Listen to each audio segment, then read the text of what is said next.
بسم اللہ الرحمن الرحیم۔ السلام علیکم۔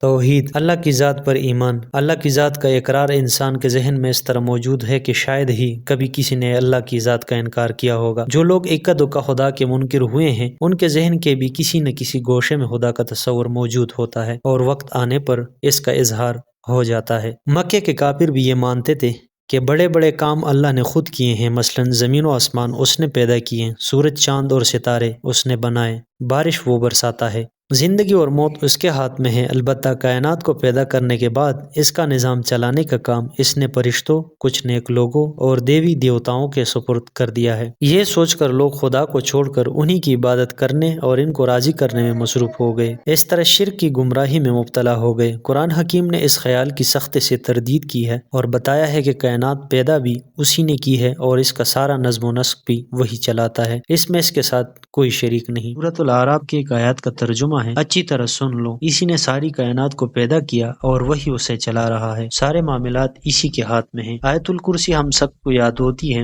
آئیے اس کے ترجمے کو دہراتے ہیں۔ اللہ جس کے سوا کوئی عبادت کے لائق نہیں، وہ زندہ ہے اور ساری کائنات کو تھامے ہوئے ہیں، اس کو نہ تو اونگ آتی ہے اور نہ نیند، اسی کا ہے وہ سب کچھ جو زمین و آسمان میں ہے۔ کون ہے جو اس کی اجازت کے بغیر اس کے حضور سفارش کر سکے؟ وہ ان کی اگلی پچھلی ہر بات سے واقف ہے، لوگ اس کے علم کا احاطہ نہیں کر سکتے، ہاں جتنا وہ چاہے۔ اس کی بادشاہت آسمانوں اور زمین سے وسیع ہے، آسمانوں اور زمین کی حفاظت اسے عاجز نہیں کرتی، اس کی ذات بہت بلند، بے پناہ عظمت والی ہے۔ توحید کا یہی تصور سورہ اخلاص میں ذہن نشین کرایا گیا ہے۔ ترجمہ: کہہ دو اللہ اکیلا ہے، وہ بے نیاز ہے اور سب اس کے محتاج ہیں، اس کی کوئی اولاد نہیں، نہ وہ کسی کی اولاد ہے، اس کا کوئی ہمسر نہ شریک۔ قرآن حکیم نے بار بار اور مختلف انداز میں توحید کے اس تصور کو ذہن نشین کرایا۔ عام طور پر انسان نفع حاصل کرنے اور نقصان سے بچنے کے لیے اللہ کو چھوڑ کر دوسرے واسطوں اور وسیلوں کی طرف دیکھنے لگتا ہے۔ قرآن حکیم نے انسانی ذہن کی اس الجھن کو صاف کر دیا ہے۔ ترجمہ: اگر اللہ اپنی رحمت کا دروازہ لوگوں کے لیے کھول دے،